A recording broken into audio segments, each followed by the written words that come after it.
Nous sommes actuellement non loin du quartier général du MRC où il devait avoir une conférence de presse du porte-parole. Autant pour moi, directeur de campagne du MRC Paul Henri-Kingé. La police tout simplement vient d'annuler. Ils ont fait éruption au quartier général et a exigé que tout le monde libère les lieux. Alors, nous sommes en train de nous déplacer quelque part pour que le porte-parole du MRC fasse une déclaration. Donc, nous avons là Iboubissa, le porte-parole.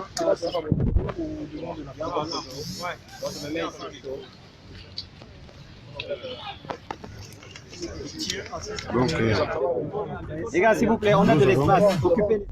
Ne vous bousculez pas. Ne vous bousculez pas. Il y a de l'espace. C'est bon aussi. Ça va aller, ça va aller. Partagez. Il va faire une déclaration. Est-ce que vous avez assez d'espace, s'il vous plaît? C'est bon. D'accord. C'est bon? Oui. Une fille. ok. D'accord. Tout le monde est positionné? Oui. On se passe très vite pour ne pas donner d'excuses à ces gens-là. Ok, je vais faire une déclaration. C'est bon, Daniel? Non. Le porte-parole va faire une déclaration.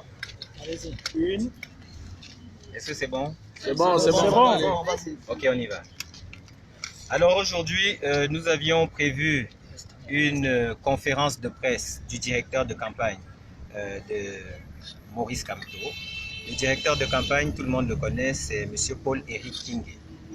Nous avons reçu une notification autour de 15h15 de la part de la police camerounaise qui nous signifiait que toute réunion organisée par M. Paul Henri-Kingé et suivait la description du lieu où nous étions et de l'horaire était interdite. J'ai expliqué au commissaire, à la dame qui me présentait ce document, que nous n'avions pas de réunion prévue, mais une conférence de presse. Et que, sauf erreur de notre part, cela ne voulait pas dire la même chose. Un commissaire à côté m'a dit, pour eux, cela renvoyait strictement à la même chose. J'ai donc procédé à une décharge en mentionnant néanmoins la réserve sur le fait qu'il ne s'agissait pas d'une réunion, mais d'une conférence de presse. C'est pour cela que l'essentiel des personnes qui étaient présentes étaient des journalistes. Une poignée de personnes affectées au QG de campagne étaient présentes, mais dans une autre pièce. Elles n'étaient pas concernées par cette conférence. Je peux donc vous prendre à témoin, vous les hommes de médias, l'opinion publique nationale, parce que cet acte arbitraire est définitivement la marque d'un régime violent et qui, en réalité, est celui qui fait la promotion de l'insurrection. C'est du terrorisme d'État dont nous venons d'être l'objet. Et nous entendons le dénoncer au monde entier. Au XXIe siècle, au Cameroun, vous ne pouvez pas faire de conférences de presse. Cela vous est interdit. Et lorsque vous essayez de le faire, la police arrive. Nous avons été donc les témoins de cela. Et sachez que, en ce qui nous concerne, nous continuerons.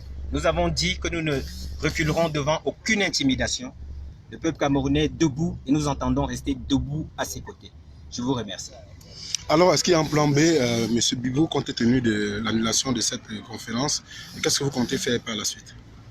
Pardon, Paul? Qu'est-ce que vous comptez faire par la suite, d'autant plus que la police vient d'interdire la conférence en question?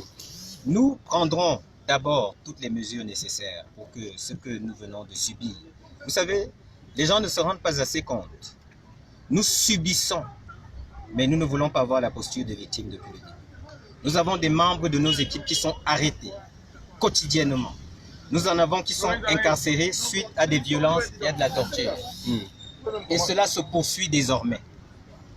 Vous devez donc voir aujourd'hui de manière la face visible de cet iceberg d'oppression, de harcèlement dont nous sommes tous les sujets au quotidien. Que les Camerounais le sachent, c'est notre routine depuis que nous avons commis le crime d'être des candidats à l'élection présidentielle par la personne de Maurice Kamto. Et surtout d'avoir commis le crime de marquer le but suite au pénalty dont nous avions la responsabilité du tir. Quel était l'objet de la conférence? Mais c'est ce qui est de plus intéressant. C'était marqué conférence de presse animée par M. Paul Henri-Kingé, dont l'objet sera révélé durant la conférence. Et vous voyez que sans savoir quel était l'objet, les gens ne pourront pas entendre ce qu'ils devaient dire. Je ne peux pas vous révéler ici ce que M. Paul-Éric Kingé avait prévu vous dire, parce que c'est de sa responsabilité. C'est un travail qui lui était dédié et c'était à lui de le faire. J'espère que par des canaux moins tortueux, nous pourrons bientôt faire valoir notre bon droit et faire entendre sa voix.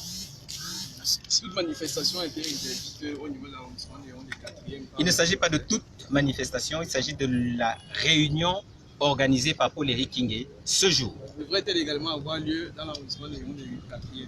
Nous avons appris qu'il y aurait eu de manière préemptive des mesures qui ont été prises, une sorte d'anticipation sur des choses qui n'existaient pas. C'était ici que la réunion était prévue et ce n'était pas ailleurs. Pas de mouvement de foule, pas de mouvement de foule. On se disperse calmement. Vous pouvez constater la police qui se dirige où nous sommes en train de faire l'interview. Vous pouvez constater la police qui est en train d'arriver. Ils viennent interdire notre live. Donc on va tout simplement suspendre. Nous sommes désolés. On va suspendre. La police est en train de se diriger vers nous. Donc vous pouvez voir les hommes de l'État qui sont là. Ils sont nombreux. Qui sont venus assister à cette conférence. Tout le monde est surpris de la réaction de cette police qui se dirige vers nous. Donc vous pouvez voir, il y avait pratiquement plus de 200 hommes de médias qui attendaient. Mais désolé, vous avez vu, on a été obligé d'interrompre l'entretien qu'on avait avec Dibou Missak parce que la police effectivement est en train de s'orienter vers nous. Donc nous allons tout simplement arrêter le live en espérant qu'on pourra revenir par la suite. Merci.